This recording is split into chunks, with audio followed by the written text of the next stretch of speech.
இனிய காலை வணக்கம் நண்பர்களே. இன்றைக்கி நம்ம சிக்கன் கிரேவி செய்ய போகிறோம். இதுக்கு தேவையான பொருட்கள் பார்த்திங்கன்னா பட்டை, கிராம்பு, இலை, சோம்பு, ஜீரகம் மட்டும் யூஸ் பண்ணியிருக்கோம். கடாயில் பார்த்திங்கன்னா கிரவுண்ட்நட் ஆயில் வந்து நான் ஊற்றிருக்கேன். 5 டீஸ்பூன் யூஸ் பண்ணியிருக்கேன். இதில் இப்போ நம்ம மசாலா ஆட் பண்ணி கலர் சேஞ்சஸ் கொடுக்கும்போது வெங்காயம் யூஸ் பண்ணிக்கலாம். வெங்காயம் ஆட் பண்ணும்போது பார்த்திங்கன்னா நான் பச்சை மிளகாவும் அதில் ஆட் பண்ணிவிடுவேன்.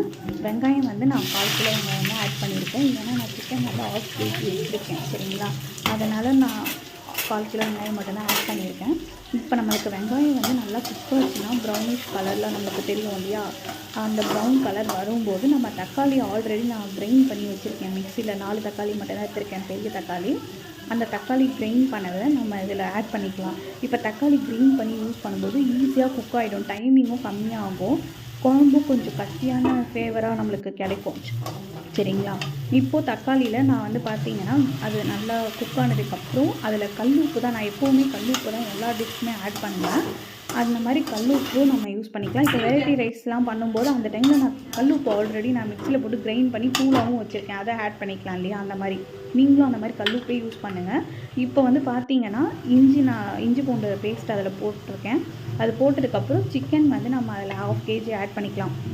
ஓகேங்களா, 1/2 கேஜி ஆட் பண்ணதுக்கப்புறம் பார்த்தீங்கன்னா தண்ணி ஊற்றக்கூடாது. அது நல்லா அந்த சிக்கன் அந்த தண்ணியிலே நல்லா வெந்துடணும்னு சொல்லணும். அதுக்கப்புறம் வந்து பார்த்திங்கன்னா நம்ம லெமன் யூஸ் பண்ணியிருக்கோம். லெமன் வந்து யூஸ் பண்ணி ஒரு 5 மினிட்ஸ்க்கு அப்புறம் நம்ம தேவையான மசாலாவை நம்ம ஆட் பண்ணிக்கலாம். நான் ஆச்சி மசாலா வந்து 1 டீஸ்பூன் போட்டிருக்கேன். அதே மாதிரி பார்த்திங்கன்னா வீட்டு மிளகாய்த்தூளும் 2 டீஸ்பூன் மட்டும் தான் நான் யூஸ் பண்ணியிருக்கேன். காரம் கம்மியாக தான் சாப்பிடுவோம். இப்போ தேங்காய் பால் வந்து நான் அதில் ஆட் பண்ண போகிறேன். தேங்காய் பால் பார்த்திங்கன்னா சோம்பு, முந்திரி போட்டு நான் தேங்காய் பால் எடுத்து வச்சுருக்கேன். அதை நம்ம டேரெக்டாக யூஸ் பண்ணிக்கலாம். அதில் தண்ணி விடக்கூடாது, அரைச்சதை அப்படியே எடுத்து ட்ரெயின்லேருந்து எடுத்து யூஸ் பண்ணிக்கலாம். சரிங்களா, இப்போ அது நல்லா குக் ஆகிடும். நம்மளுக்கு சிக்கனும் வந்து பார்த்திங்கன்னா சாஃப்டாக இருக்கும். சரிங்களா, இப்போ நல்லா வெந்ததுக்கப்புறம் நம்ம அதுக்கு தேவையான வாட்டர் வந்து நம்ம யூஸ் பண்ணிக்கலாம். ஓகேங்களா, நாங்கள் கட்டியாக தான் வைக்கணும், பெரட்டின மாதிரி இருக்கணும்னு சொல்கிறதுக்காக தண்ணி வந்து நான் கம்மியாக தான் ஆட் பண்ணியிருக்கேன். உங்களுக்கு தேவையானது நீங்கள் யூஸ் பண்ணிக்கலாம். இப்போ வந்து பார்த்திங்கன்னா நல்லா குக் ஆனதுக்கப்புறம் நான் மல்லி தழையை அதுக்கு மேலே போட்டுட்டு சர்வ் பண்ண போகிறேன் வீட்டில். சரிங்களா, ஓகே, நீங்களும் போய்ட்டு சிக்கன் கிரேவி செஞ்சு சாப்பிடுங்க.